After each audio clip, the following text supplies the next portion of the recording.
మంత్రుల్ని ఎమ్మెల్యేలని ప్రభుత్వానికి సలహాదారులుగా పెట్టుకుంటారా బాబు అంటే ఆ సలహాలు ఇవ్వటం మానేసి ఇవాళ షర్మిలమ్మ గారి మీద విమర్శించేటటువంటి అర్హత లేనప్పుడు కూడా విమర్శించే స్థాయి. ఇకపోతే ఒక ఆమె ఉంది జబర్దస్త్లో, మంచి నటీమణి ఆవిడ.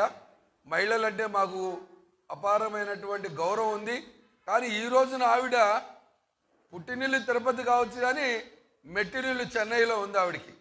మరి అక్కడ ఉన్నటువంటి ఆవిడ ఆంధ్ర రాష్ట్రానికి ముఖ్యమంత్రి అవ్వచ్చు.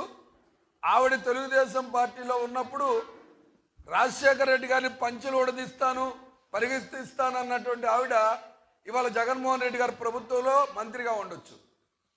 కాంగ్రెస్లో ఉన్నప్పుడు విజయమ్మ గారిని విమర్శించి, జగన్ గారిని విమర్శించి వీళ్ళంతా కూడా ఇవాళ జగన్మోహన్ రెడ్డి గారి ప్రభుత్వంలో మంత్రులుగా ఉండొచ్చు.